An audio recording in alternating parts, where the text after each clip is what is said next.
A young billionaire visits a public school to make a donation and sees a poor girl playing alone with an empty lunchbox. She smiles and says, "I only bring the box so no one thinks I don't have any food." He opens the lunchbox and cannot hold back his tears when he sees what's inside. Jack Turner drove purposefully through the city streets on a sunny Thursday afternoon. The late-day sun streamed through the windows of his imported car, reflecting on the leather dashboard as he searched for the right street. At 32, as the heir to the Turner Markets chain, Jack lived surrounded by luxury and privilege, yet something in his life didn't feel right. Endless meetings, financial reports, cold decisions based solely on numbers, none of it filled the emptiness that not even all his material possessions could erase. "It must be around here," he murmured to himself, slowing down as he approached a familiar corner. A few days ago, on his way back from a shareholders' meeting, Jack had passed by this area and noticed a small public school. It was nothing remarkable, just a simple building with a colorful playground and children playing. But that image stayed with him, a stark contrast to the corporate world he inhabited. Today, after yet another meeting that felt pointless, he decided he needed to do something different, something that mattered. When he finally spotted the school, Jack parked and spent a few minutes observing the building. Kids were running around the yard, their laughter reaching him even inside the car. An involuntary smile appeared on his face as he grabbed an envelope from the passenger seat. Time to do something worthwhile, he thought, stepping out of the vehicle. The warmth of the day hit him immediately. Jack loosened his expensive tie and walked toward the school entrance. His Italian suit stood out completely in that setting, making him feel somewhat out of place, but he didn't mind. He was there for a reason. At the school's entrance, a simple table displayed an almost empty box containing a few children's books. A handmade sign announced, "Book donations help our children dream." A middle-aged woman smiled when she saw him approaching. "May I help you, sir?" "Yes," Jack replied, holding the envelope firmly. "I'd like to make a donation to the school. Where can I speak to someone in charge?" "The office is at the end of this hallway," she indicated, looking at him with curiosity. It wasn't common to see men in suits at that neighborhood school. Jack followed the hallway, noticing the colorful drawings decorating the worn walls. There was a genuineness in those children's sketches that even the expensive art in his apartment couldn't convey. After handing over the check at the office and politely declining the donation certificate they wanted to give him, Jack decided to look around a bit more. The office clerk, still surprised by the donation amount, said he was free to walk around the school as he pleased. "Recess is starting now. Maybe you'd like to see the kids in the cafeteria." "It's that way," she suggested, pointing down another corridor. Jack thanked her and walked in the indicated direction, hearing the growing noise of children's voices. The cafeteria was a large and simple space with long tables where the kids gathered to eat. Some had colorful lunchboxes, others received the school's free meals. That's when he saw her. At a table in the far corner, sitting all by herself, a small, dark-haired girl with her hair in a braid was playing with a faded blue lunchbox. Unlike the other children, she wasn't eating. Instead, she pretended to serve food on imaginary plates, talking to herself as if she were in a restaurant. "Here's your special sandwich, Mum," the girl said to the empty air in front of her. "And for you, sir, I brought strawberry juice. It's the best in town." Jack felt something strange in his chest, a mix of fascination and sadness. While the other kids were eating and chatting in noisy groups, that girl was creating an entire world out of nothing. Her expression was so serious and focused that it felt like she truly believed in the plates she was serving. Without thinking too much about what he was doing, Jack walked over to her. "This restaurant looks amazing," he said with a gentle smile. "Is there a table available?" The girl looked up, surprised. Her big eyes grew even larger upon seeing an unfamiliar adult talking to her, but the surprise soon gave way to a radiant smile. "Yes, sir. Welcome to Emily's restaurant." Emily, so that was her name. Jack sat on the small bench across from her, feeling strangely at ease despite his legs barely fitting under the low table. "What do you recommend today?" he asked, joining in the game. Emily struck a serious, professional pose, placing her tiny hands on her hips. Our special is an everything sandwich with melted cheese and magic fries. And there's a surprise dessert. Sounds delicious, I'll have exactly that. With careful movements, Emily opened her lunchbox in front of him. Jack discreetly watched and saw that it was completely empty, except for a small note written in an adult's handwriting. He managed to read the words, "I'm sorry. I promise I'll send something tomorrow." Emily quickly closed the lunchbox, as if she didn't want him to see what was inside. Then she continued her game, pretending to gather invisible ingredients, preparing the imaginary sandwich with the concentration of a professional chef. "Here you go, careful, it's hot." Jack pretended to pick up the sandwich and took a big bite. The best I've ever tasted. How do you make it so delicious?" Emily smiled, a smile that lit up her entire face. Jack felt something shift inside him, as if a door that had been locked for years was finally opening. "It's the chef's secret," she replied, placing a finger to her lips. "Do you work here every day?" Jack asked, as he continued to pretend to chew. "Yes, except when it rains a lot. Then the restaurant closes because the roof leaks," she said matter-of-factly. "But tomorrow it'll be open. Will you come back?" The question, asked with such hopeful innocence, caught Jack off guard. He noticed that some kids at nearby tables were looking at them curiously. Some whispered, others giggled quietly. But Emily didn't seem to care. Her little imaginary world was more real and important than any outside judgment. "Of course I'll come back," Jack replied, feeling for the first time in a long while that he was making a promise he truly wanted to keep. The image of the empty lunchbox with that simple note wouldn't leave Jack's mind. A message from a mother to her child. "I'm sorry. I promise I'll send something tomorrow." Those words hit him like a punch to the gut, a promise of a better tomorrow, an apology. He imagined Emily's mother writing those words, trying to soften the reality for her daughter, promising something she might not be able to fulfill. While Emily kept serving imaginary food, telling stories about her regular customers and special dishes she invented, Jack watched her with growing admiration. How could such a small child create so much joy out of such a difficult situation? How could she maintain that dignity, that creativity, when the reality around her was so harsh? The bell rang, announcing the end of recess. Emily carefully closed the lunchbox. "The restaurant is closing now, sir. Come back tomorrow, okay?" "I will, I promise," Jack answered, with a sincerity that surprised even him. As the children headed back to their classrooms, Jack remained seated, staring at the faded blue lunchbox Emily carried so proudly. On his way back to the car, he couldn't shake the image of Emily serving imaginary food, preserving her dignity through creativity. The note, "I'm sorry, I promise I'll send something tomorrow," echoed in his thoughts. Back in his world of luxury and comfort, Jack spent the rest of the day distracted. During the following meetings, he saw Emily's face. In the financial reports, he thought of the empty lunchbox. At dinner in his spacious apartment, he looked at his own meal and, for the first time in years, felt deep shame. That night, lying in his expensive bed overlooking the illuminated city, Jack made a decision. Tomorrow, that note in Emily's lunchbox would become real.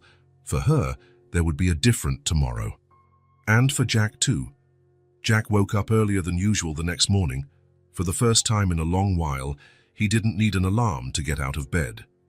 The memory of Emily's empty lunchbox followed him throughout the night, and he already had a clear plan in mind. After a quick shower, Jack dressed in more casual clothes, jeans and a simple shirt, swapping his usual suit for something less intimidating. On his way to the school, he stopped at a department store as soon as it opened and chose a new, colorful lunchbox with stars and planets. Perfect, he thought, imagining Emily's smile. The next stop was a delicatessen. Jack wasn't quite sure what a small child like Emily would enjoy eating, so he asked the attendant for help. "It's for a little girl," he explained, feeling strangely embarrassed. "Something simple but good." The attendant smiled and prepared a turkey and cheese sandwich, some fresh-cut fruit, a natural juice, and a small chocolate brownie. While paying, Jack realized he was more nervous than at his most important business meetings. When he arrived at the school, The start of day rush was already over. Jack entered the office, carefully carrying the new lunchbox. "Good morning. I'd like to leave this for a student named Emily," he told the secretary. The woman looked at him with a mix of curiosity and suspicion. "Are you a relative?" "No, I'm a family friend," Jack improvised. "I came by yesterday to make a donation and met Emily. She told me sometimes she doesn't bring lunch, so I thought I'd help." The secretary hesitated, examining Jack and then the lunchbox. "I could call her teacher if you prefer," he offered, sensing he needed to clarify his intentions. At that moment, the office door opened and a young teacher walked in carrying some papers. "Mrs. Miller, can you help me with—" She paused upon seeing Jack. "Oh, sorry. I didn't realize someone was here." The secretary seized the opportunity. "This gentleman came to bring a lunch for Emily. You're her teacher, right?" The young teacher nodded, looking at Jack with interest. "Yes, Emily's in my class. Are you related to her?" "Actually, no," Jack explained again. "I met Emily yesterday and wanted to do something nice for her. I brought this lunchbox and some food." The teacher smiled, a genuine smile that lit up her face. "That's very kind of you. Emily is a wonderful child. If you'd like, you can give it to her in person during recess. It'll mean a lot more to her." Jack accepted the offer, feeling immediate relief. Seeing Emily's reaction was exactly what he wanted. For the next 2 hours, Jack waited in a nearby cafe, answering emails on his phone without really focusing. When he finally returned to the school in time for recess, his heart was pounding like a teenager's. Emily's teacher awaited him at the entrance to the cafeteria. "She's inside, at the same table as yesterday," she said with a knowing smile. Jack walked in, immediately spotting Emily alone at her corner table, once again playing with her old, empty lunchbox. He approached slowly, hiding the new, starry lunchbox behind his back. "Is the restaurant open today?" he asked with a smile. Emily looked up, and her face lit up as she recognized him. "You really came back." "I promised, didn't I? And I brought something for you." Jack placed the new starry lunchbox on the table. Emily stared at it, then at Jack, her eyes wide with surprise. Is it for me?" "All yours. And look, there's something inside." Gently, as if handling a precious treasure, Emily opened the new lunchbox. Her eyes sparkled at the sight of real food inside. A real sandwich and juice. And a brownie. She looked at Jack, her expression shifting between joy and confusion. "But why?" Jack sat down beside her, feeling a lump in his throat. "Because I loved your restaurant, and every good chef deserves to taste real food sometimes, don't you think?" Emily nodded seriously. Then, with a gesture that took Jack completely by surprise, she leaned forward and gave him a quick hug. "Thank you, mister." "My name is Jack," he said, feeling unexpectedly moved. "Thank you, Jack," she repeated, before turning her attention to the sandwich. She took a bite and smiled with her mouth full. "It's really good." Jack watched Emily eat with appetite. After a few bites, she stopped and looked around as if searching for someone. "Do you want to share with me? There's plenty," she offered. The spontaneous generosity of the girl, even after going hungry, touched Jack deeply. "No, that's all yours." "I already ate our thanks." Emily continued eating, but now she spoke between bites, as if the real food had opened the door to a real conversation, too. "My mom's going to be happy. She gets sad when there's no food to pack for me and my little sister." "You have a sister?" Jack asked, genuinely interested.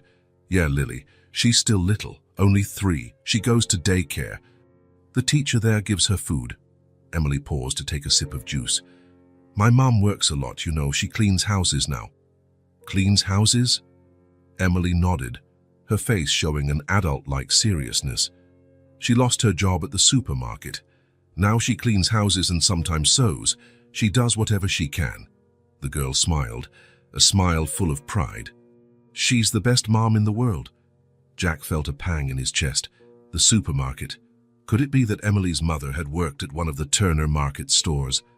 "She must be a very special person," he commented, trying to keep his voice steady. "She is. She taught me how to play restaurant." Emily finished her sandwich and picked up the small container of fruit. "When we don't have real food, we pretend," Then my stomach doesn't hurt as much, you know? Jack swallowed hard. No, he didn't know. He had never truly been hungry in his privileged life. Is that why you have such a cool restaurant? He asked, trying to keep the tone light. Emily beamed with pride. Yes, one day I'll have a real restaurant, and no one will go hungry. Everyone will get to eat, even if they don't have money. The simple, generous dream of that little girl made Jack feel ashamed for all the times he had complained about his life. They chatted a bit longer, Emily telling him about her classes, about how she helped her mom care for her younger sister, about the different places they had lived. The bell rang, signaling the end of recess. Emily carefully saved the brownie she hadn't yet eaten. I'm going to take half for Lily, she explained, breaking the treat into 2 uneven pieces, one larger piece for her sister. Jack felt something shift inside him, like a missing puzzle piece finally clicking into place. This child, who had so little, was teaching him about generosity and love in a way none of his business mentors ever had. Can I come back tomorrow? Jack asked, feeling as vulnerable as a child. Emily's face lit up again. Yes. Emily's restaurant is always open for you. She grabbed both lunchboxes, the old one and the new one, and ran off to join the line of children heading back to class. Halfway there, she turned and waved to Jack. He waved back, with a smile that rose from the depths of his soul. Jack knew something had changed inside him, something that had no return. And for the first time in years, he wasn't afraid of it. On the contrary, he felt truly alive. The Turner Market's corporate office occupied the top 3 floors of a downtown skyscraper. From his office on the top floor, Jack could see the entire metropolis stretching out to the horizon. Normally, that view made him feel powerful, on top of the world. Today, however, he could only think of how small Emily seemed at her corner table in the school cafeteria. 3 days had passed since he'd brought the lunchbox to Emily. 3 days in which he kept his promise to come back, always bringing a different lunch. 3 days in which he learned a bit more about her through simple conversations during school recess. But today, Jack was back in his own world.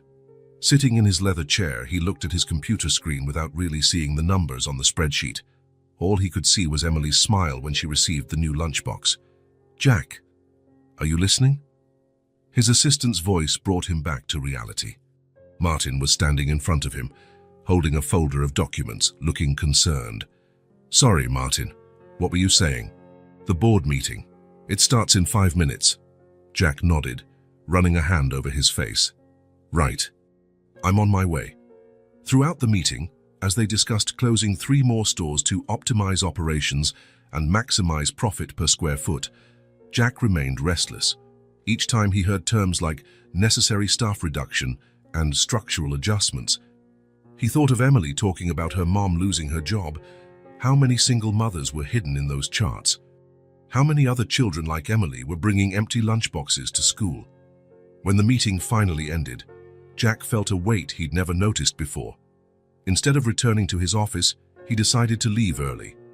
He needed to clarify his thoughts, to better understand what he was feeling. The next day, Jack cancelled his appointments and drove to Emily's school. He was determined to find out more, to gain a deeper understanding of the situation. The principal welcomed him into her small office, looking genuinely pleased to see him again. Mr. Turner, Emily won't stop talking about you and the lunchboxes. It's a beautiful thing you've been doing. Jack smiled, feeling uncomfortable with the praise. It's the least I can do.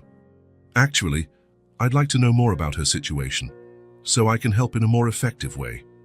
The principal sighed, her expression growing more serious. Emily is one of our brightest students. Did you know that? She has an incredible imagination and an adaptability most adults lack. I've noticed, Jack agreed. She told me about her mom who lost her job and now works cleaning houses. Yes, Rachel Miller, a remarkable woman. The principal flipped through a folder on her desk. She's always present at school meetings, even with 2 jobs. She never complains, but I can see how hard it's been since she lost her stable job. Jack felt a growing curiosity. Do you happen to know Emily's mother's full name, and maybe where they live? The principal studied him for a moment, as if gauging his intentions. Mr. Turner, may I ask what your real interest is in this family? Jack wasn't prepared for such a direct question. He hesitated, searching for the right words. Meeting Emily made me want to help more directly. Maybe I can do something that truly makes a difference for them. The principal seemed to evaluate his words, looking for signs of dishonesty or hidden motives. Whatever she saw must have satisfied her, because her expression softened. The mother's name is Rachel Miller. She picked up a paper and jotted something down. And here's their address. Jack held the paper carefully. Thank you. I'm trusting you, Mr. Turner, the principal added seriously. Jack nodded, feeling the weight of that trust. He returned to his car and looked at the address in his hands. It was a modest neighborhood far from the city center where he lived. Checking his watch, he realized it was time to meet Rachel Miller. The neighborhood where Rachel and Emily lived was on the outskirts of the city. Jack drove slowly, noticing the simple, well-kept houses, some with small front gardens and others with bicycles resting against low walls. Children played on sidewalks, enjoying the late afternoon sunshine. As he followed the GPS, the landscape changed subtly. The houses became smaller, more crowded together. Some small apartment buildings appeared among them. Jack reduced his speed even more, checking the house numbers. He finally found the address. It was a small two-story building with a worn but clean facade. Potted plants decorated the entrance, and an external staircase led to the second floor. Jack parked across the street and stayed there for a few minutes, just observing. What was he doing? What right did he have to barge into this family's life? What would he say when the door opened? He was about to give up when he saw Emily coming down the external stairs, holding the hand of a young woman who was carrying a smaller child in her arms. Emily wore the same school uniform, but somehow looked different, lighter, more childlike, away from her chef role at school. The woman with her, Rachel, he assumed, was simply beautiful in a natural way. Dark hair like Emily's, in a hastily pinned bun, a tired but kind face and wearing simple, mile-worn clothes. The younger girl, presumably Lily, was practically a tiny version of Emily. Jack got out of the car, feeling his heart race. Emily spotted him immediately. "Look, Mom, it's Jack," she exclaimed, letting go of her mother's hand and running toward him. Rachel stopped, suddenly alert, pulling the younger daughter closer while Emily hugged Jack's legs with the easy familiarity children show when they trust someone. "Hi, Emily."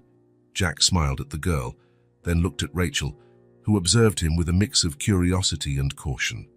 "Hello, I'm Jack Turner. Sorry for showing up unannounced." Rachel walked over slowly, still holding Lily. "Emily talks a lot about you," she said in a soft yet firm voice. "You're the Lunchbox man." Jack felt his face grow warm. "The principal gave me your address. I hope you don't mind." A brief silence fell between them, broken by Emily tugging at Jack's hand. "Want to see our place?" "It's small, but it's nice. I help clean up every day," Rachel intervened. "Emily, I'm sure Mr. Turner is busy. He probably just came to say hello." "Actually," Jack hurried to say, "if it's not a bother, I'd love to see it." Rachel examined him for a moment, as though trying to determine if he posed any danger. Finally, she nodded slightly. "We don't have much to offer, but you're welcome to a cup of coffee." Their apartment was on the second floor. It was small, with only 2 rooms besides the bathroom, but impeccably clean and organized. The living room doubled as a kitchen and dining area, with a small table against the wall. A well-kept but worn sofa took up the opposite wall. A few toys were neatly stored in a colorful box in the corner. "Please, have a seat," Rachel indicated the sofa, placing Lily on the floor, who ran to the box of toys. "I'll make some coffee." "No need to trouble yourself," said Jack, awkwardly sitting on the small sofa. "It's no trouble," Rachel replied with a faint smile. "It's the least I can offer someone who's been so kind to my daughter." While Rachel prepared the coffee, Emily sat next to Jack, excited to show him her little nook in the living room, a small shelf with library books and drawings taped to the wall. "That's you," she said, pointing to a colorful drawing where a tall man in a suit held what appeared to be a lunchbox. "And that's me, with the new lunchbox you gave me." Jack felt a lump in his throat. "It's beautiful, Emily." "Here's Mom." Emily pointed to another figure in the drawing. "And here's Lily. We're a family." Jack noticed he was also in Emily's family drawing. and it moved him deeply. Rachel returned with 2 cups of coffee, placing them on the small table. "Emilia, please take your sister to the bedroom for a bit. I want to talk to Mr. Turner." "He's just Jack, Mom," Emily corrected with a child's simplicity. "Come on, Lily, let's play restaurant." When the girls left, Rachel sat at the other end of the sofa, holding her cup in both hands as if seeking warmth. "Thank you," she said simply, "for what you've been doing for Emily." "It's nothing," Jack responded, feeling oddly embarrassed. "Emily is an amazing kid."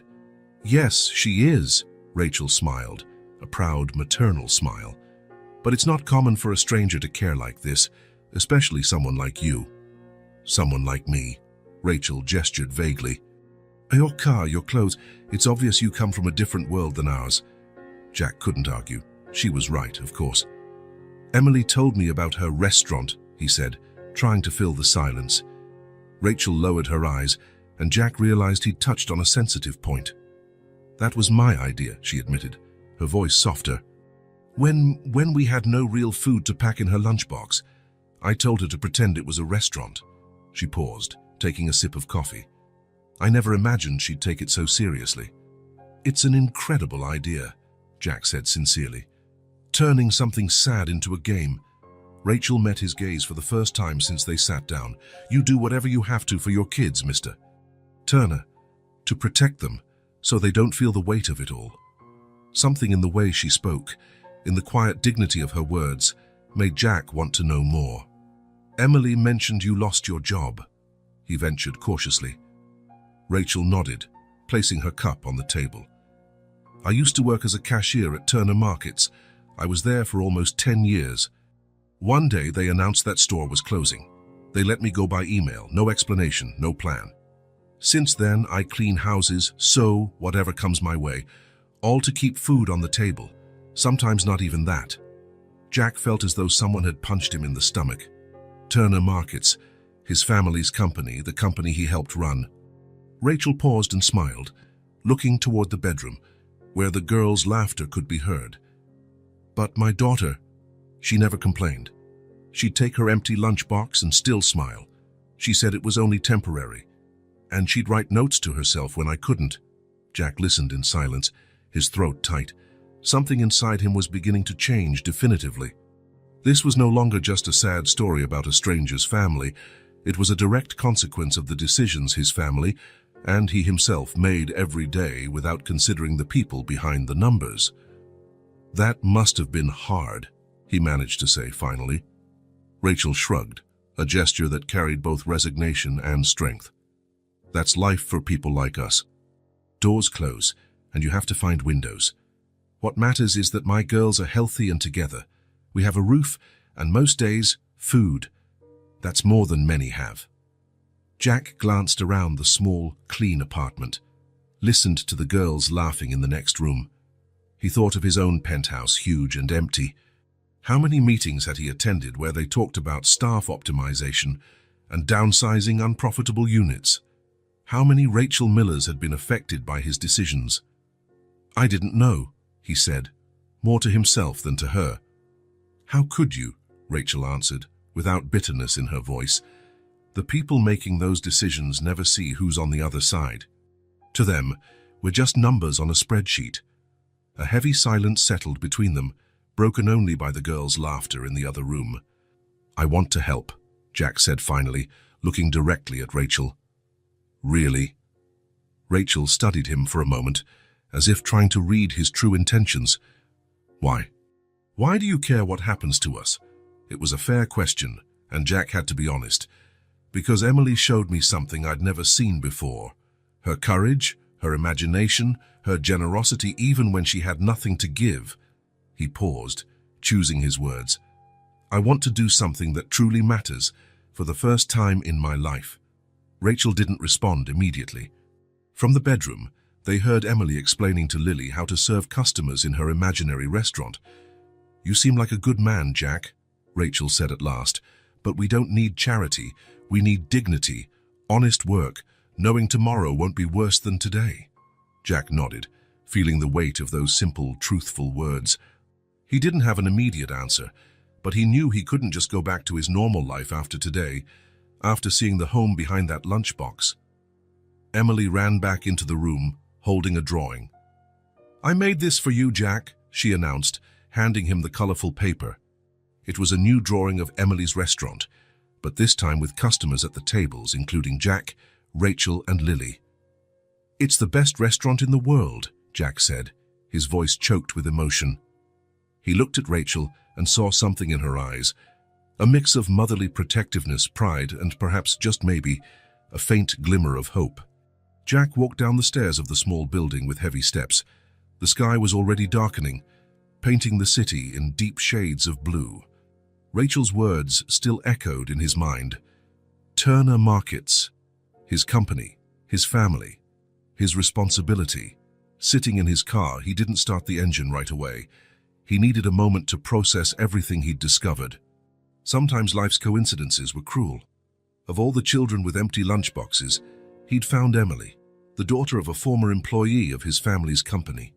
The image of Rachel describing how she was fired by email after 10 years of loyal service wouldn't leave his mind. No explanation, no plan. Those words would haunt him for a long time. He finally started the car and drove back toward downtown. The lights of shops and restaurants seemed offensively bright now, the faces of people on the sidewalks blissfully unaware of the Rachels and Emilys of the world. The concierge at his luxury building greeted him with the usual deference. "Good evening, Mr. Turner," Jack replied automatically, taking the elevator up to his penthouse. Never before had the contrast between his life and that of people like Rachel been so glaring. His apartment, spacious and elegantly decorated, suddenly felt too large, too cold. Jack tossed his keys on the table and headed to his home office. He needed to confirm a suspicion that was now eating him up inside. He turned on his computer and logged into the company network. He had access to practically all corporate documents, a privilege of his last name. He started searching for records of store closures over the past few years. Unit 237, East Side Neighborhood, closure approved on 01/17. The file appeared on the screen, and Jack opened it with a racing heart. The report was cold and technical, like all corporate documents: profitability analyses, cost projections, recommendations for reallocating assets. In the Human Resources Impact section, an attachment listed the employees who would be laid off. Jack ran his finger over the screen, looking for a specific name, and then there it was: Miller, Rachel A., senior cashier, 9 years and 8 months of service, dismissal with no recommended relocation. A chill ran down his spine. Jack faintly remembered that meeting. It was at the start of the year, one among dozens of similar meetings. He had signed off on the approval without asking many questions, trusting the finance and operations department's analyses. Continuing his search, he found the template email that had been sent to employees. Impersonal, direct, almost mechanical. "Dear employee, we regret to inform you that, due to the company's strategic reorganization, the unit where you work will be discontinued within 30 days. We are sorry to say that your position will be eliminated, with no possibility of relocation at this time." Jack closed the email, feeling nauseous. That was what Rachel had received after almost a decade of service. A standard form, probably without even her name spelled correctly in some cases. In the corner of the screen, he noticed the list of document approvers. His name was there, along with his digital signature. He had agreed to all of it, without ever thinking about the real people behind the numbers. Jack stood up and walked to the window. The city glowed below, thousands of lights representing thousands of lives. How many of those lights belonged to people who had been affected by his decisions? How many children like Emily, at that very moment, were playing with empty lunchboxes because he had signed a document without considering the consequences? The weight of responsibility fell on his shoulders like never before. It wasn't just sadness he felt, it was deep remorse, a guilt he couldn't ignore. Jack returned to the computer and opened more reports, more emails, more documents. The story repeated itself in each file: cold decisions, lives irreparably changed. And his name, his signature, his silent participation in all of it. Hours passed as he dug deeper into the truth he had never wanted to see. By the time he pulled away from his desk, it was already past midnight. His body was exhausted, but his mind still raced. Jack poured himself a drink and sat on the dark sofa. The image of Emily offering imaginary food at her restaurant now carried a completely new meaning. It wasn't just a child's game, it was a survival strategy, a brave attempt to keep dignity, to transform hunger into something less painful. And that note in the lunchbox. "I'm sorry. I promise I'll send something tomorrow." How many times had Rachel written those words, promising what she didn't know if she could deliver? How many nights had she lain awake, worrying about what her daughters would eat the next day? All because of decisions like the ones he signed off on nearly every day. Jack set the glass on the table and walked to his bedroom. He lay on the king-size bed, staring at the ceiling. The silence of the apartment was deafening. Somewhere in the city, Emily and Lily were probably sleeping together in a small bed, while Rachel might still be awake, worried about bills, about the future. Sleep didn't come. Jack tossed and turned, tormented by thoughts and images. Emily drawing her restaurant, Rachel holding her coffee cup in both hands as if seeking warmth, Lily running to play with her older sister, oblivious to the hardships around them. Around 3 a.m, Jack got up. He knew he wouldn't sleep. He returned to the living room and sat down again, this time without a drink. For the first time in years, maybe for the first time in his life, he felt he had to do something truly brave. It wouldn't be easy. It wouldn't be comfortable. It wouldn't just be a matter of signing a generous check or making an anonymous donation. It had to be real, something that would truly make a difference. Not to ease his guilt, although the guilt was real and deserved, but to honor something he'd seen in that empty lunchbox, in that small and tidy apartment, in that family that refused to be defeated. He had seen hope, a stubborn, resilient hope that refused to give in, even in the toughest circumstances. A hope that deserved to be rewarded with actions, not just words or empty promises. When the sun began to rise, painting the sky pink and gold, Jack already had a plan. It wouldn't be simple. He would likely face resistance, maybe even ridicule. But for the first time in a long while, he felt he was about to do something that truly mattered. Something that might, just might, begin to correct a wrong that should never have happened. The Turner Market's headquarters occupied an imposing building in the city's financial district. The glass facade reflected the clear morning sky as employees hurried inside for another workday. Jack walked through the main lobby with determined steps, ignoring the respectful greetings he would normally return. His mind was focused on one thing, the conversation he would have with his father. Thomas Turner, founder and president of the supermarket chain, had just turned 65, but still had the vigor and resolve that had turned him from the owner of a small grocery store into one of the most successful businessmen in the region. He was a practical, direct man and, in many people's view, ruthless when it came to business. Jack had scheduled the meeting for early morning, knowing his father always arrived before everyone else. He needed this private moment, without other executives or the secretary who filtered information going to the president. "Good morning, son," Thomas's deep voice sounded as Jack entered the large presidential office. The older man was standing by the window, observing the slowly awakening city. "It's rare to see you here so early. Did something happen?" Jack took a deep breath before answering. "We need to talk about something important, Dad." Thomas turned around, studying his son with that penetrating gaze that intimidated far more experienced executives than Jack. "It looks serious. Have a seat." "I'd rather stand," Jack replied, sensing an uncommon firmness in his own voice. Thomas raised an eyebrow but didn't insist. He walked over to his desk and leaned against its edge, folding his arms. "I'm listening." Jack hadn't rehearsed what he would say. He just knew he had to be honest and direct. "I recently met a family. A single mother, 2 young daughters. The mother worked at one of our stores for almost 10 years. She was let go when we closed the East Side store."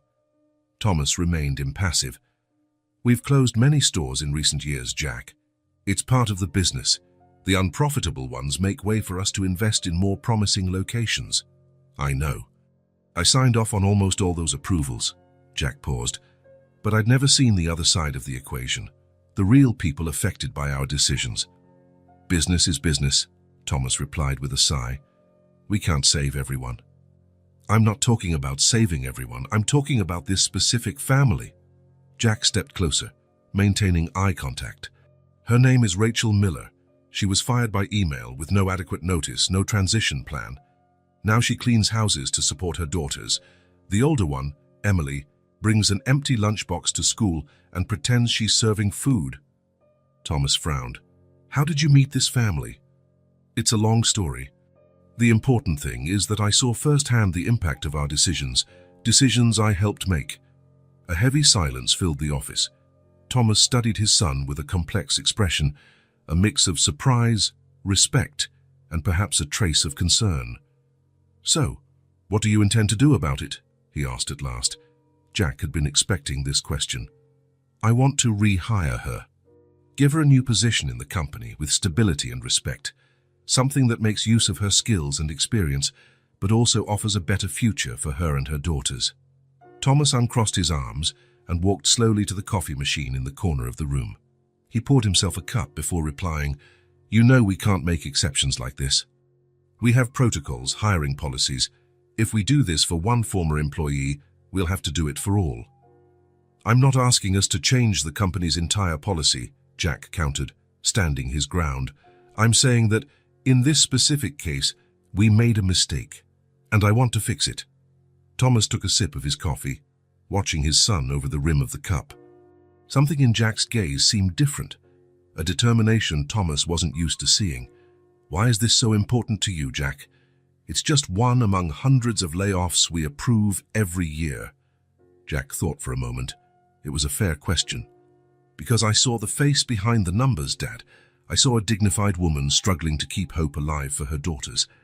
I saw a little girl turning hunger into a game, so her mother wouldn't feel guilty. He paused to choose his words. And because I know we can do better, that I can do better.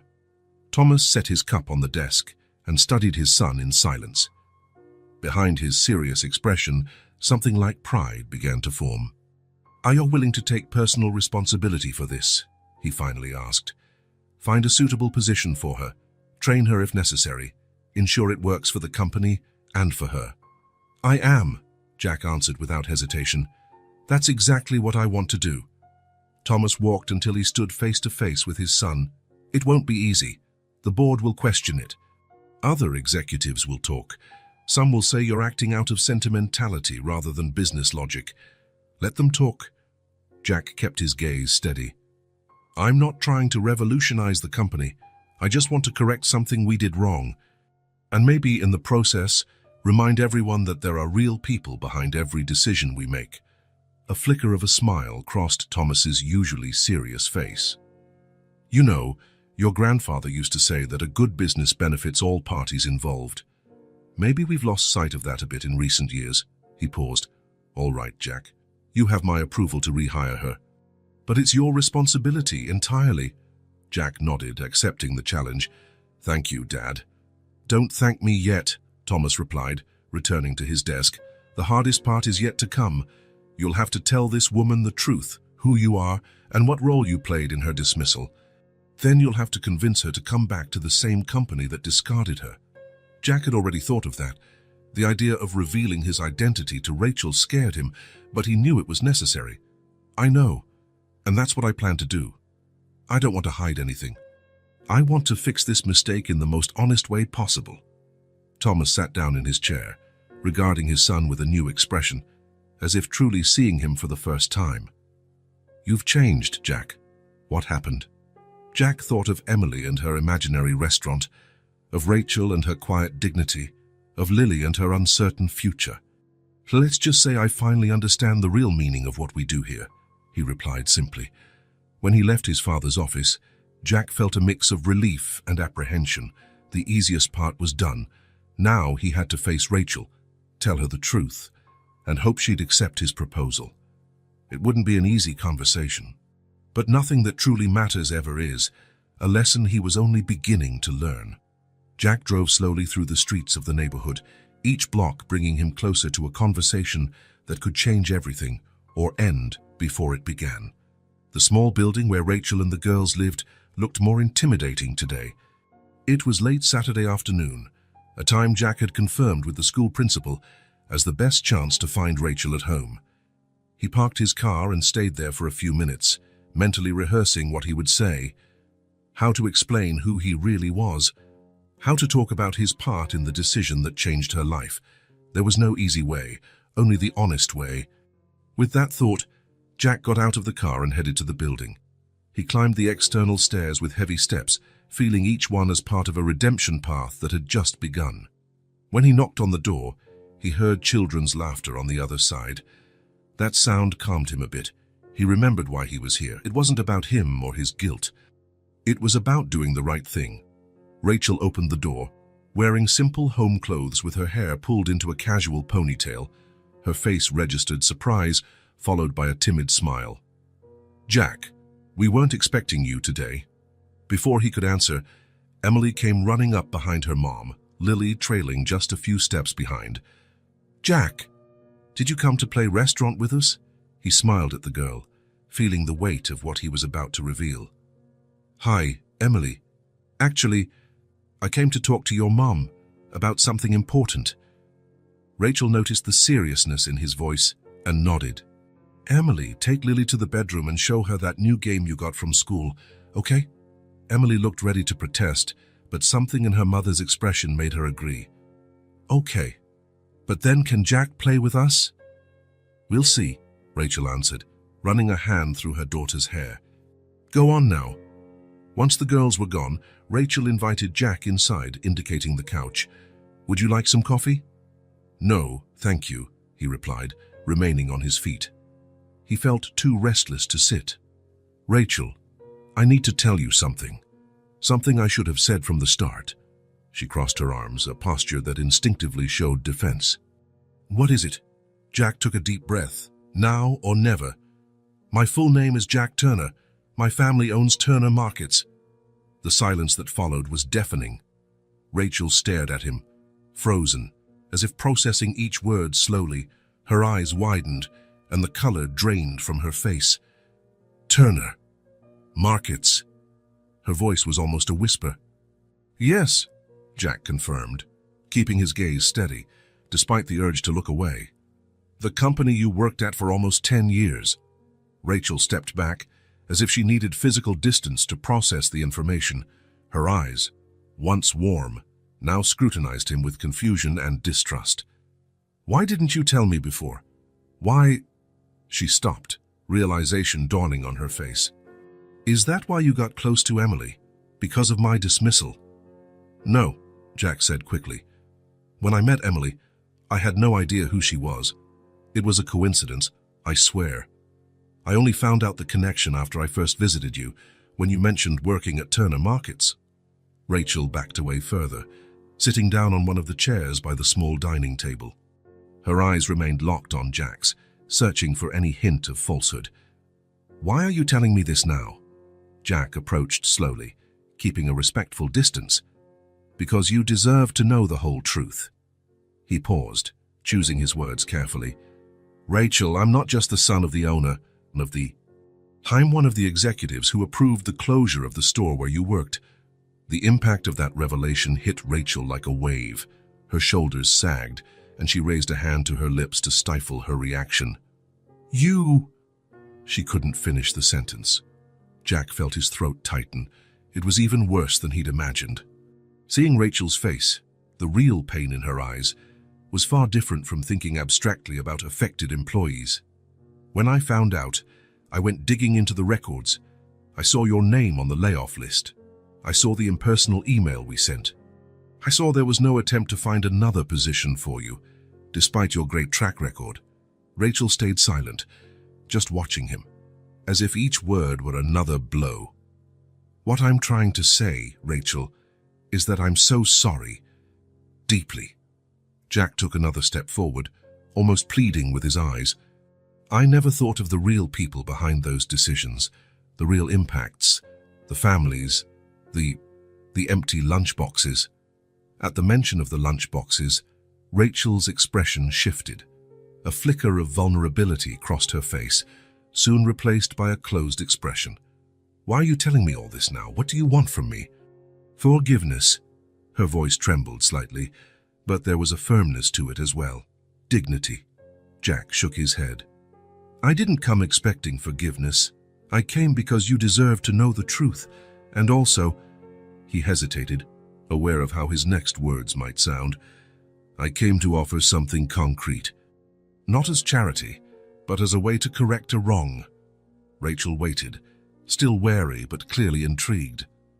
We're opening a new store in the mid-city area, bigger, with specialized sections. We need a manager for the customer service department. Jack paused. I want to offer you that position. The shock was evident on Rachel's face. Of all the things she might have expected, that proposal probably wasn't one of them. Manager, I was a cashier. A cashier with nearly 10 years' experience, with excellent performance reviews, with deep knowledge of our processes and values. Jack gave a small smile. Also, anyone who manages to raise 2 daughters alone under these conditions has more management skills than most of our executives. Rachel didn't smile back. She was still trying to process it all, grasping the implications. Why would you do that? Is it remorse? Guilt? Jack considered the question. It would be easy to deny, to say it was purely based on her merits, but he had promised himself to be honest. Initially, yes. When I discovered the connection, I felt guilty. But now it's about doing the right thing. He took a chance and sat on the sofa, reducing the physical distance without invading her space. Rachel, you deserve this job. You have the qualifications. And the company would be better with people like you in leadership positions. In the other room, they could hear Emily serving food in her imaginary restaurant, telling Lily stories about their regular customers. The sound seemed to soften something in Rachel, who glanced briefly toward the bedroom before focusing on Jack again. What if I say no? Then I'll respect your decision. I'll keep visiting Emily if you allow me to, and I'll try to find other ways to help, without invading your privacy or hurting your pride. Rachel stayed silent for several minutes. Jack waited, giving her the time she needed. What would the salary be? She finally asked, her tone pragmatic. Jack named a figure more than twice what she had earned as a cashier. Rachel's eyes widened slightly, but she recovered quickly. And benefits? Healthcare? Comprehensive, for you and the girls. Stability? A 2-year contract with protective clauses. Renewable based on performance, but with guarantees. Rachel slowly nodded, studying him as if trying to read his soul through his eyes. Why should I trust you now, Jack Turner? The question took him by surprise, not because of the question itself, but because of the raw honesty behind it. Because now I know who you are, Rachel Miller. Not a name on a spreadsheet, not a number in a statistic. A real person with real daughters, with real dreams and fears. He gave a gentle smile. And because I made a promise to your daughter about restaurants and lunches, and I intend to keep it. A flicker of a smile crossed Rachel's face. She really does adore you, you know. Ever since the first day, she hasn't stopped talking about my friend Jack. Jack felt his heart clench. She's an incredible child. Yes, she is. Rachel looked down at her hands, then back at Jack. I'll think about your offer. I can't decide right now. Of course, I completely understand. Completely. Take the time you need. At that moment, Emily rushed back into the living room, Lily close behind. Mom, can we show Jack our drawings? Rachel and Jack exchanged a look, and she nodded, a silent agreement that the serious conversation was done for now. Sure, sweetheart. In no time, Jack was surrounded by colorful drawings, with Emily animatedly explaining every detail. The easy interaction and simple joy of the children contrasted sharply with the tension of the talk they'd just had. By the time he said goodbye, night had fallen. He thanked Rachel for the honest conversation and promised Emily he'd come back soon. I'll think about everything you said, Rachel whispered at the door so the girls wouldn't hear. And thank you for being honest, at least, Jack nodded. It's the least you deserve. 3 days later, Jack received a call at the office. It was Rachel. I accept the job, she said without preamble, but on one condition. What condition? I want to be evaluated by the same standards as any other employee. No special treatment. If I'm not good enough, you'll have to tell me. Jack smiled, admiring that woman's dignity. Deal. The new Turner Market store in the mid-city area was truly impressive. With 2 floors, gourmet and organic sections, plus a full bakery, it represented the new direction the chain wanted to take. Rachel started working there 2 weeks after that decisive phone call. The first days were tough. Although she knew the company's processes well, the manager position was new to her.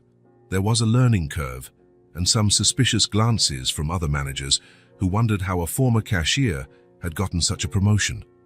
But Rachel surprised everyone with her dedication and practical knowledge of daily store operations. She knew exactly what customers were looking for, understood the frustrations of frontline employees, and had practical ideas to improve everyone's experience. Jack visited her regularly at the store, keeping things professional in the workplace, but he soon began frequenting their home on weekends, bringing books for Emily and educational toys for Lily. A month later, Rachel received her first paycheck. The next day, Jack noticed something different about her: freshly cut hair, new clothes, and a sparkle in her eyes he'd never seen before. "The girls already have new lunchboxes," she commented with a smile during a coffee break. "And we're looking for a bigger apartment, closer to school." Jack felt a sense of satisfaction no corporate profit had ever given him. "I'm really happy to hear that." At home, Emily had changed, too. She still played restaurant, but now with real ingredients, preparing little snacks for everyone.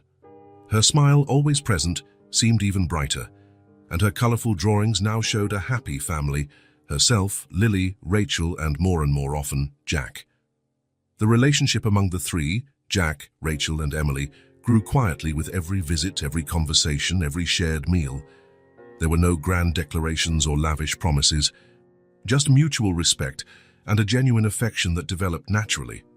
For Jack, these visits became the high point of his week. In his large, empty apartment, he often found himself thinking of the simple coziness of their home, Emily's genuine excitement at seeing him arrive, Rachel's quiet strength in facing each challenge with dignity and determination. Rachel, in turn, blossomed in her new role. Financial security not only let her provide better care for her daughters, but also allowed her to rediscover her own self-confidence. She went back to studying, taking night courses in management to enhance her professional skills. "They talk about you all the time," Rachel mentioned one night when Jack stayed for dinner. The girls were already asleep, and they were sharing a cup of tea in the small kitchen. "Especially Emily. You've become part of her family." Jack felt something stir inside him. "You two have become part of my life as well, in a way I never imagined." Rachel studied him for a moment with that penetrating look that seemed to see beyond appearances. "You know what impresses me most about you, Jack? It's not that you tried to fix a mistake, it's that you really changed. I see it in how you treat the store employees, in the small adjustments you're implementing at the company." Jack had never thought of it that way, but Rachel was right. His encounter with Emily and her empty lunchbox had transformed not just his actions but his perspective on life. "I still have a lot to learn," he admitted. Rachel smiled, a warm smile that lit up her entire face. "We all do." That night, when he left the apartment, Jack knew something fundamental had shifted in his life. The truth had been revealed, not just to Rachel but to himself. And from the ashes of that painful discovery, something new and genuine was beginning to bloom. A new beginning, built not on lies or guilt, but on honesty and mutual respect. A chance for redemption, not just for him but for everyone involved. And it all started with an empty lunchbox and a little girl who refused to let tough circumstances wipe the smile from her face. The aroma of fresh bread and tomato sauce filled the small apartment when Jack knocked on the door that Sunday morning. 3 months had passed since Rachel began working at the new Turner Market store, and a lot had changed in their lives. Rachel opened the door with a warm smile, wearing a simple apron over casual clothes. Her hair was pinned in a relaxed bun, a few strands framing her face. There was a lightness about her that Jack was still getting used to, a quiet confidence that grew every week. "Right on time," she said, stepping aside so he could enter. "Emily is so excited. She hasn't stopped asking when you'd get here." Jack walked in, carrying a small paper bag. "I brought dessert, nothing fancy, just some sweets from a bakery near my place." "You didn't have to," she replied, but her smile showed she appreciated the gesture. The apartment was the same, but it felt different. Small new touches, some colorful cushions on the sofa, pictures on the walls, new curtains, made the space even cozier. They weren't expensive items, just careful choices that reflected a newly found financial stability.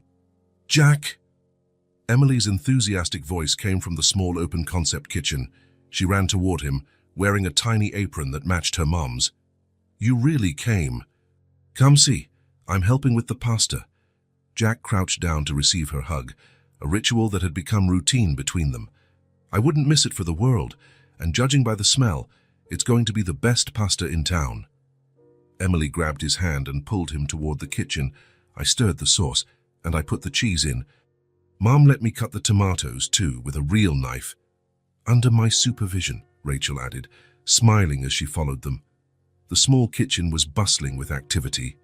Lily, seated in her high chair, played with modeling clay at a little table, creating colorful shapes while watching her sister and mother cook.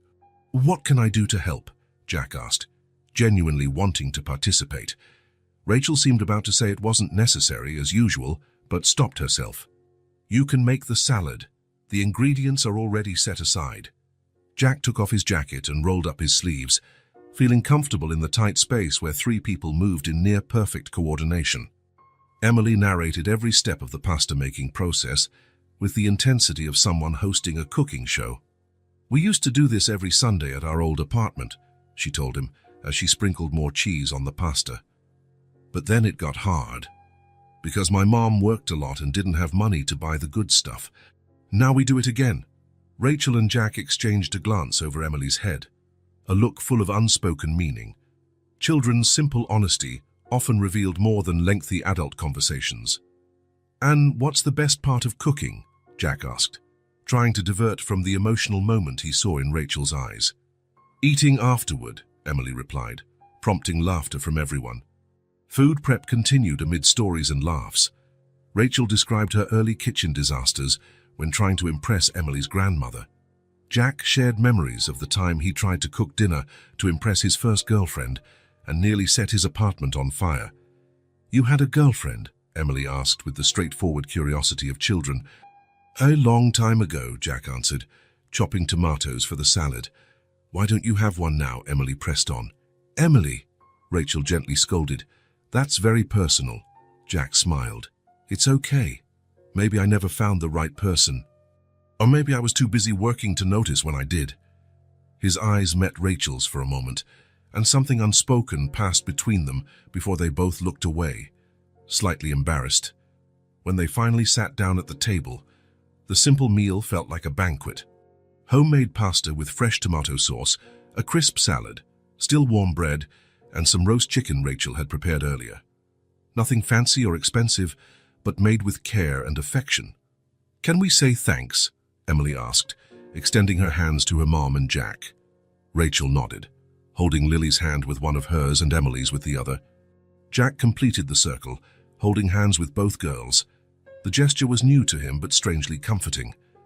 "Thank you for the food," Emily began with ease, "for the tasty pasta, for my family, for my mum who smiles more now, for Lily who's learning to talk better, and for Jack, who came into our lives and made everything better." Jack felt a lump in his throat. The simplicity and sincerity of those words struck him with unexpected force. The meal flowed naturally, like a family accustomed to sharing moments. Lily made a little mess with her pasta. Emily talked about school and her friends. Rachel discussed the challenges and successes of her managerial position. Jack shared stories from his childhood that he had never told anyone before. At some point, Jack realized he was laughing more than he had in years. There was a lightness to that Sunday lunch, a sense of belonging he'd never felt before, not even with his own family.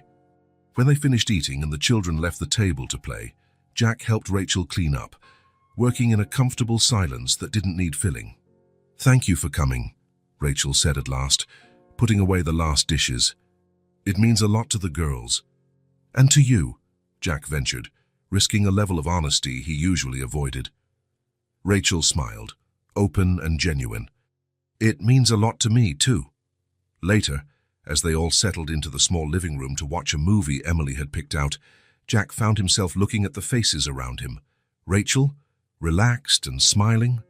Emily, leaning against his shoulder with the trust of someone who feels safe. Lily, dozing on her mother's lap. For the first time in a long while, maybe for the first time ever, Jack felt like he truly belonged. Not as part of a family obligation or a business commitment, but part of a genuine connection born out of the most unexpected circumstances. Emily looked at him and smiled, her eyes filled with that innocent wisdom only children have. "I'm glad you came into our life, Jack," she said softly, as if sharing a secret.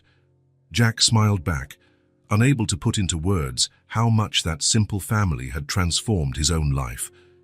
"Me too, Emily," he finally answered. "Me too." Fall was painting the trees around the school in shades of gold and red. Rachel adjusted her scarf as she waited for Emily to get out of class. The cool breeze ruffled her hair, but she barely noticed. Her thoughts were on her daughter and on how much their lives had changed over the past few weeks. Her new work schedule allowed her to pick up Emily from school 3 times a week, a simple luxury she couldn't afford before. As manager of the new Turner Market store, Rachel had the flexibility to arrange her agenda. It still felt odd, that new status, this new life. Sometimes she needed a few seconds upon waking to remember she no longer had to run between different cleaning jobs all day. Leaning against her modest car, recently purchased with her savings, Rachel observed other parents who, like her, were waiting for their children. Not long ago, she would have been the last to arrive, exhausted after a full day's work, often missing the chance to chat with teachers or other parents. Now, she was here, right on time, feeling part of that community. The bell rang, and soon the schoolyard was filled with the cheerful chatter of children. Rachel smiled as she spotted Emily leaving the building, proudly carrying her lunchbox, now always full, and chatting animatedly with a friend. "Hi, Mom," Emily ran toward her, eyes shining. "I've got something to tell you." Rachel crouched to hug her. "What is it, my love?" "My teacher cried today because of my lunch." Rachel frowned in confusion. "She cried? What do you mean?" Emily adjusted her backpack, taking on that serious expression she used whenever she recounted something important. "She saw the note you put in my lunchbox and got teary. Then she hugged me and said I was a lucky girl." Rachel felt warmth rising to her cheeks. That morning she'd tucked a simple note in Emily's lunchbox. "Hope you like it. Love, Mom." A small gesture, almost trivial for many families, but it meant everything to them. "She asked us to show what we had in our lunchboxes so we could talk about healthy eating," Emily continued as she got in the car. "When I opened mine, she saw the sandwich cut into a heart shape and the note. She read it out loud, and then her voice got weird." Rachel smiled as she started the car. Miss Jenkins, Emily's teacher, knew their story well. She had seen Emily's empty lunchbox during those difficult times and had witnessed the restaurant game Emily invented to cope with it. "How did you feel, honey?" Emily thought for a moment, fiddling with the latch on her lunchbox. "Happy and a little proud, because now everyone knows my mum makes the best lunches and writes the best notes." Rachel reached out and gently squeezed her daughter's hand, feeling a lump in her throat. Simple gestures, small things, a sandwich, a note. For many, nothing special. For them, a daily victory, a silent sign that they had overcome the darkest days. On the way home, they passed by the new Turner Market store where Rachel worked. Emily looked out the window, pointing excitedly. "Can we visit Jack today?" "Not today, sweetie. He's at an important meeting in another city, remember? But he'll be coming to dinner on Friday." Emily nodded, satisfied with the answer. Jack's presence had become as natural as sunrise in their lives, no longer a surprise, but a comforting certainty. At home, while Rachel prepared a snack for Lily, who was playing with colorful blocks in the living room, Emily approached with a thoughtful expression. "Mom," she said after a moment of silence, "Ms. Jenkins said there'll be a special presentation next week. Each student will talk about something important to them. I want to talk about the restaurant." Rachel paused what she was doing, giving her daughter her full attention. "Which restaurant, honey?" "Mine. The empty lunchbox restaurant." Emily spoke with total ease, no trace of shame or sadness. I want to tell everyone how we used to pretend when there wasn't any real food, and how things are different now. Ms. Jenkins said it's an important story. Rachel felt her heart race. It was surprising how Emily could discuss that difficult time with such maturity, turning a potentially painful memory into something valuable. Are you sure you want to talk about it in front of everyone? Emily nodded confidently. Yes, and I want you and Jack to come watch. Jack too. He's part of the story, isn't he? He was the first one who saw my restaurant and asked for an imaginary sandwich. Rachel couldn't disagree. Jack had come into their lives because of that empty lunchbox, and now it was impossible to imagine a future without him. I'll invite him, then, she promised, going back to preparing Lily's snack. But her mind was now filled with thoughts of how drastically life had changed in the last few months. That night, after the girls were asleep, Rachel called Jack. He was in another city for a conference on corporate social responsibility, a new interest he'd developed over the last few months. Emily wants you to come to her school presentation, Rachel explained, sitting on the small balcony of their new apartment, gazing at the city lights. She's going to talk about the Lunchbox restaurant. There was a moment of silence on the other end of the line. She isn't embarrassed to talk about it, Jack finally asked. Rachel smiled, even though he couldn't see it. No, for her, it's just part of the story, something that happened, and something we overcame together. Together, Jack repeated softly. It's amazing how she turned something potentially painful into a positive lesson. She's always been like that. Even in the hardest times, Emily found a way to see beauty, to create something special. Rachel paused, feeling a warm comfort in talking about her daughter. Maybe that's why she touched you so deeply the first time you met. She changed my life, Jack replied simply. You both did. Those words hung between them, heavy with unspoken meaning. Rachel's heart sped up slightly. So, will you come to her presentation? She asked, returning to the original topic. I'll be there. I wouldn't miss it. The week flew by. Rachel used her day off to help Emily prepare her presentation. Together, they organized pictures of the original lunchbox, decided what Emily would say, and practiced a few times. The ease with which Emily spoke about those tough times both surprised and moved Rachel. Jack returned from the conference on Thursday and spent Friday night with them, listening to Emily rehearse her presentation one last time. Sitting on the small living room couch, with Lily asleep on his lap, Jack watched Emily with admiration that warmed Rachel's heart. The day of the presentation finally arrived. The classroom was decorated with colorful posters and flowers for the special occasion. Parents and guardians crammed themselves into tiny chairs meant for children, creating a nearly comical scene of adults squeezed into miniature seats. Rachel and Jack sat together at the back of the room, trying to ignore the curious looks from other parents.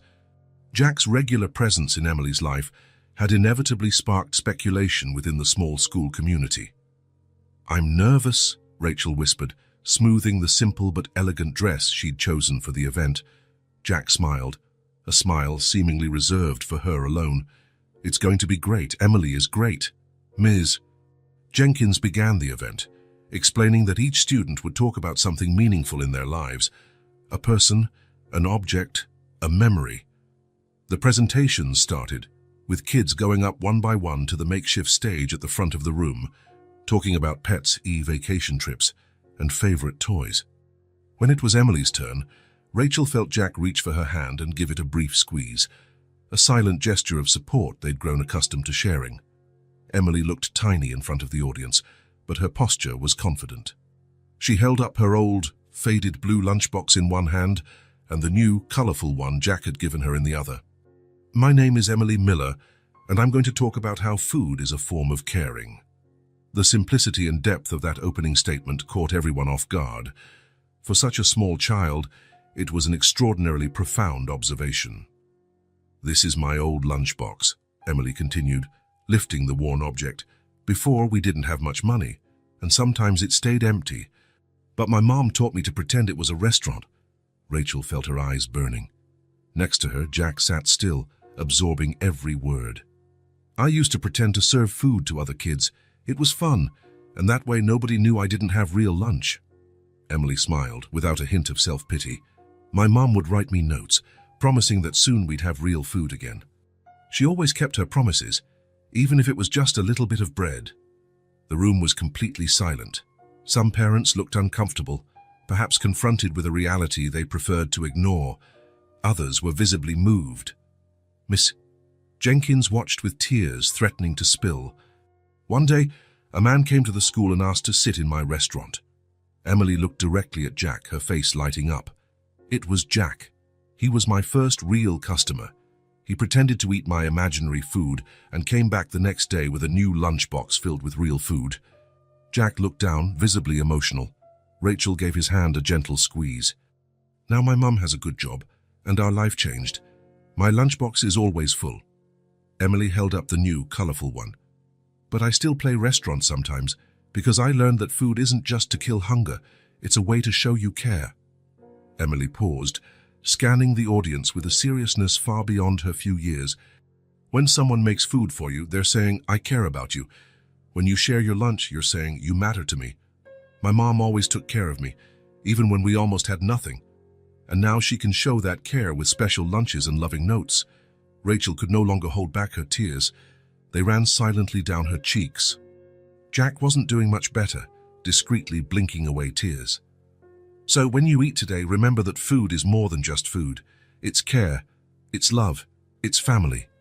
Emily smiled, concluding simply, that's my story. Thanks for listening. The applause that followed was warm and genuine. Emily gave a small bow before returning to her seat, obviously proud of her presentation. Rachel looked at Jack, seeing he was just as moved as she was. Something in the simplicity of Emily's message, in the honesty of her words, had touched everyone in the room. Without meaning to, they exchanged a look of mutual understanding, one that said more than words could.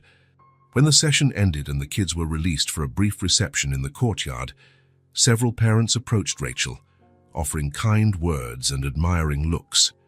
Emily's story had touched the community in a way Rachel never expected. Your daughter is amazing, said one mother Rachel only knew in passing. Such maturity, such wisdom. Thank you, Rachel replied, still emotional. She's always been like that, finding light even in the darkest moments.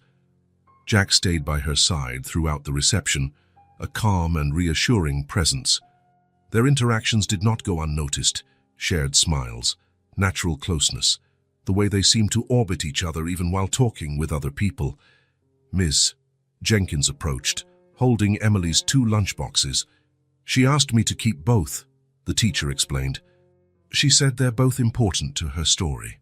The woman hesitated before adding, in my 20 years of teaching, I've seen many children go through hardships, but very few have Emily's ability to turn adversity into something beautiful. Rachel nodded, speechless with pride.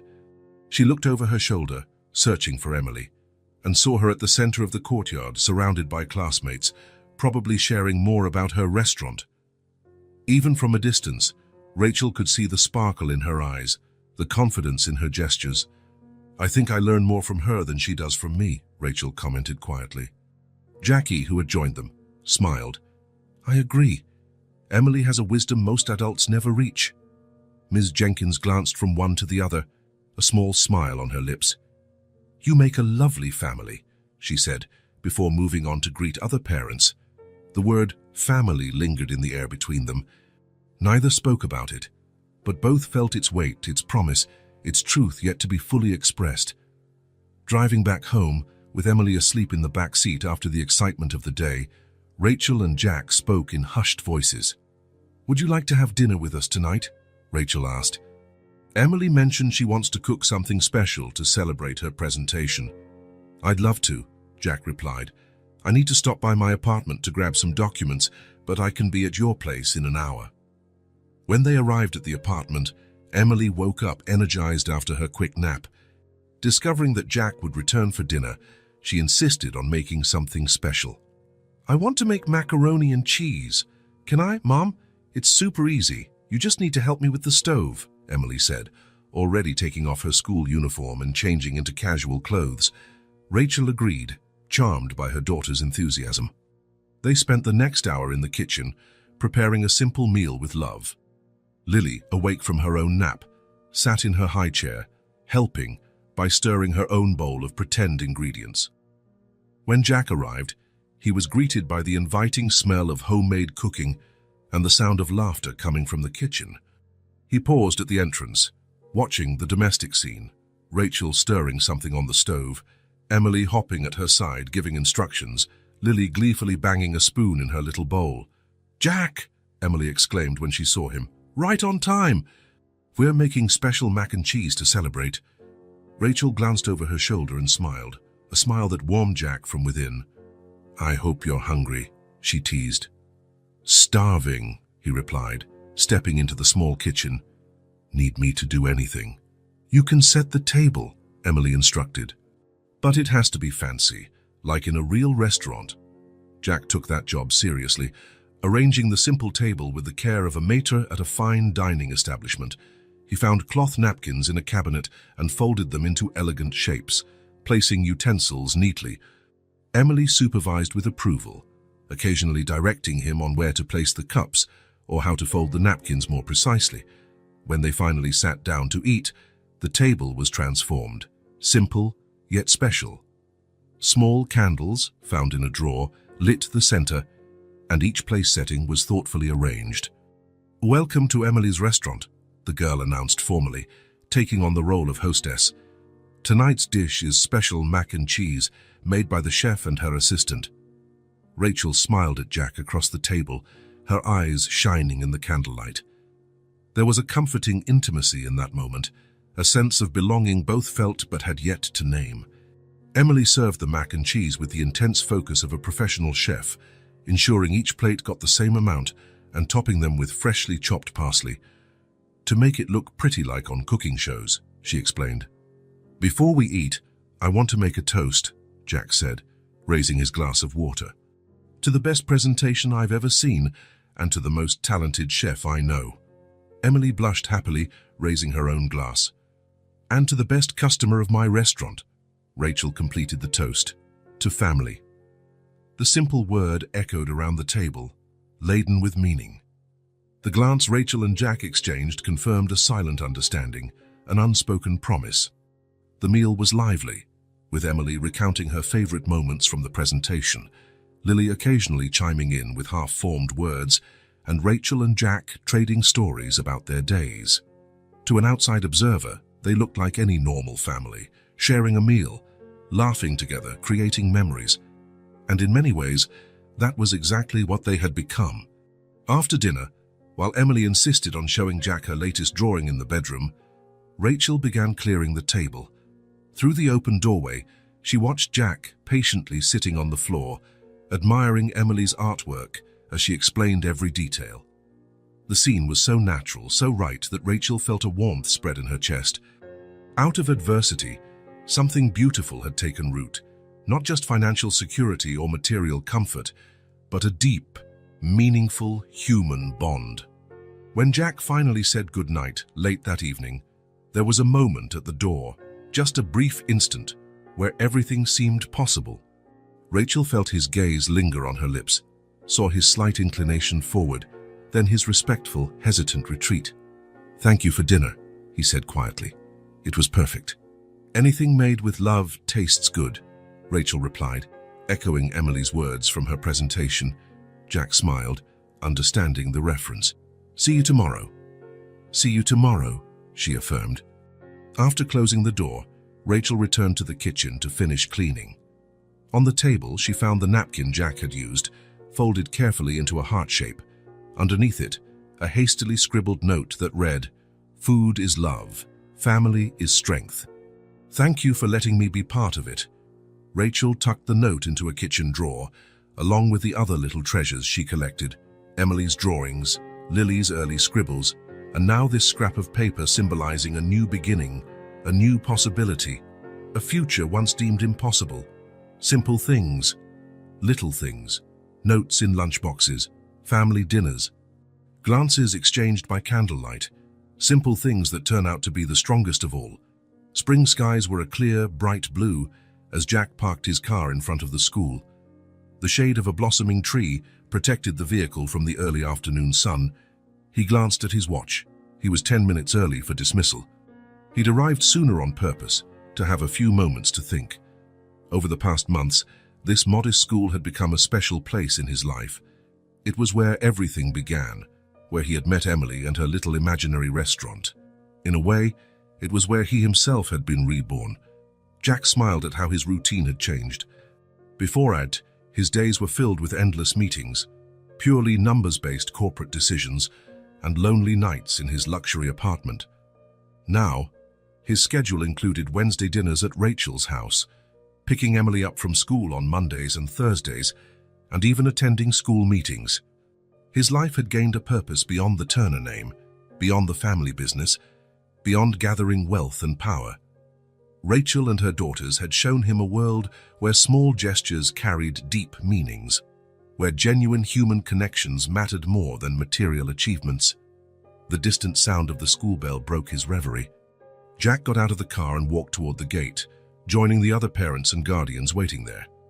Some greeted him warmly, his regular presence no longer raised eyebrows. Soon, the schoolyard filled with the vibrant energy of kids pouring out of classrooms. Jack looked for Emily among the sea of matching uniforms, finally spotting her as she emerged from the main building. She spotted him immediately, her face breaking into a radiant smile. She ran toward him, backpack bouncing, her dark hair in the same slightly messy side braid as always, a bit undone after a day of classes. "Jack, you made it," she exclaimed, throwing her arms around him in the complete abandon that only children muster. "As promised," he replied, lifting her briefly before setting her down. "How was your day?" Emily adjusted her backpack and took Jack's hand as naturally as if they'd been doing it her whole life. "It was awesome. I got a good grade on my math test, and my teacher used my drawing to decorate our door." She paused, as if suddenly remembering something important. "And guess what else happened?"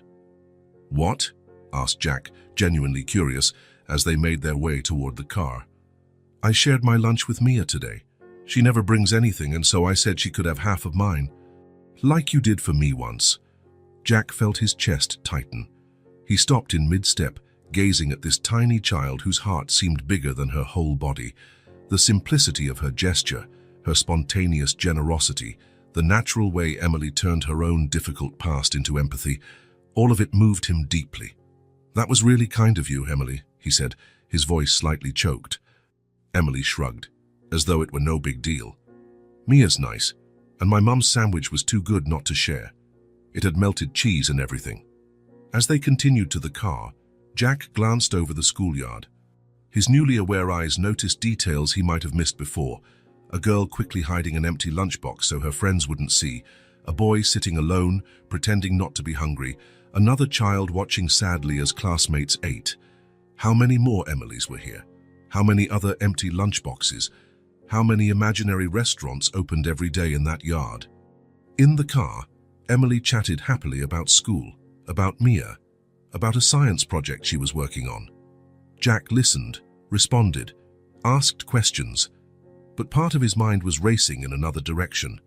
An idea was forming, growing more concrete with every block they passed. When they reached the front of Rachel's building, Jack made an impulsive decision. "Emily, would you mind if we went back to the school for a few minutes? I forgot to discuss something important with the principal." Emily agreed immediately, always up for a small adventure. "I can show you my new drawing on the classroom door." Back at the school, the courtyard was almost empty. Only a few children stayed for extracurricular activities or were waiting to be picked up. Jack held Emily's hand as they entered the building. "You can go show me your drawing after I talk to the principal, okay?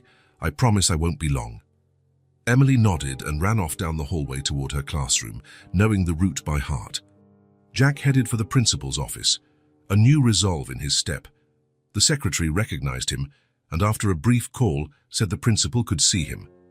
Jack was led into the familiar office, where Nancy Conrad, the principal, greeted him warmly.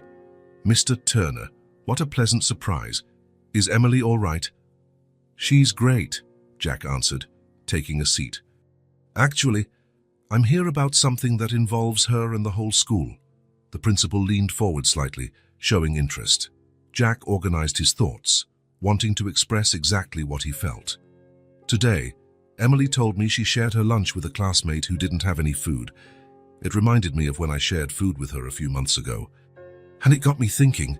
Jack paused, looking the principal in the eye. How many kids in this school come without lunch? How many feel hungry or ashamed during recess? Principal Conrad's expression grew more serious. More than we'd like to admit, Mr. Turner. We have some assistance programs, but resources are limited. And for many families, there's a stigma around asking for help that's as painful as hunger itself. Jack nodded, understanding completely.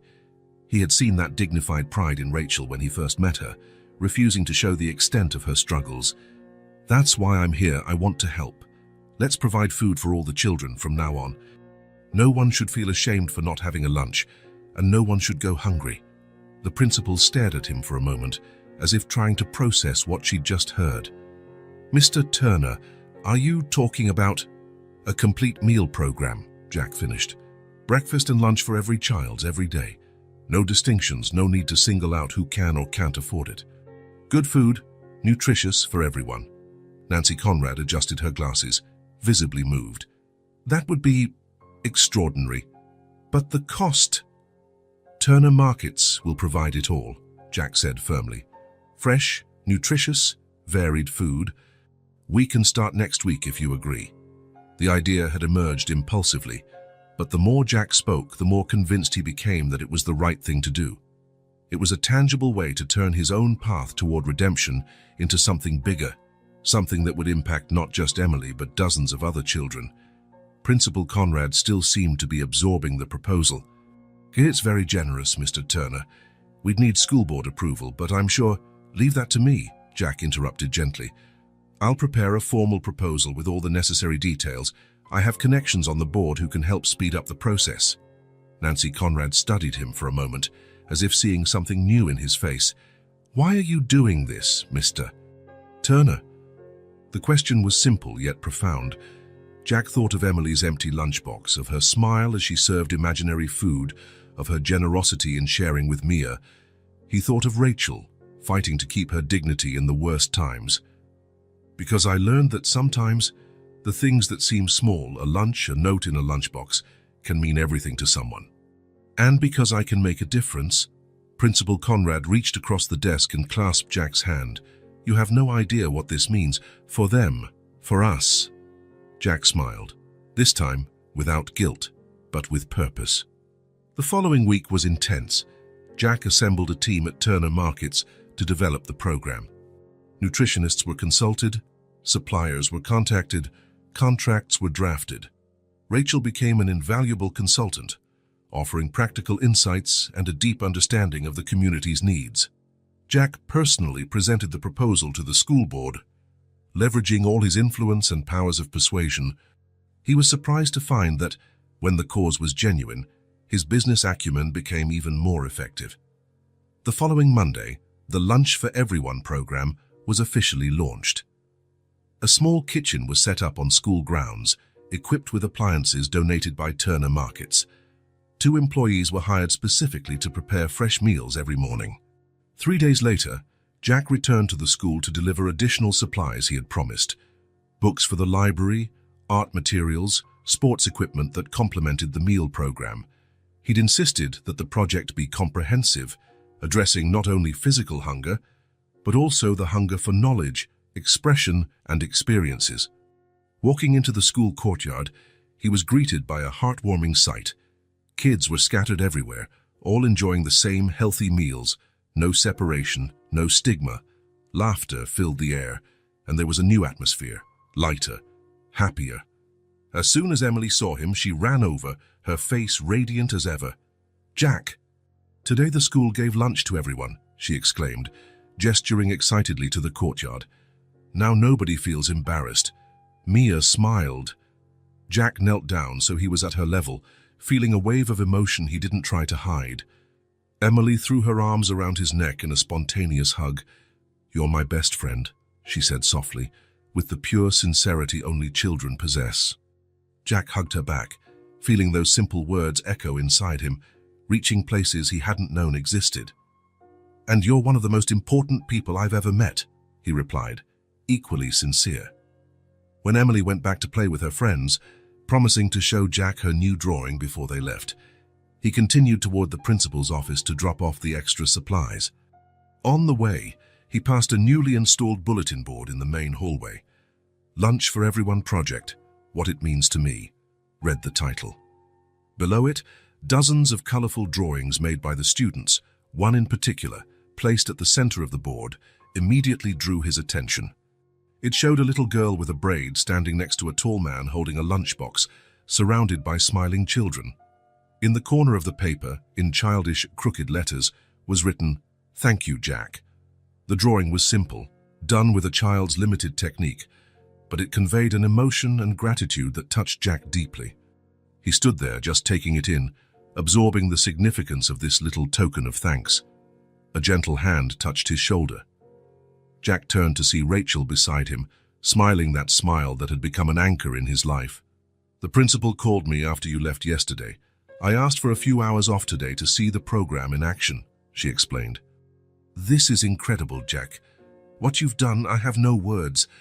Jack looked at the board again, at the cheerful faces drawn by the kids. "I didn't do it alone. The idea may have been mine, but the inspiration..." He turned to Rachel. "The inspiration came from you all." They stood side by side in silence, gazing at the drawings. They didn't need words to express what they were feeling. They had become part of each other's lives in ways neither could have imagined that first day with an empty lunchbox. Silently, honestly, maybe forever. Across the hallway, Emily watched them with a knowing smile, as if aware of a secret the adults were just discovering. In her backpack, she kept the note her mom had placed in her lunchbox that morning. "We have something today, and you'll share, but only share the lunch. The love is all yours." But Emily knew the truth. Love never shrinks when shared. Like the lunch she'd shared with Mia, or the food now given to everyone, love only grows when freely offered. Tomorrow, there will be more. And today, there was more too.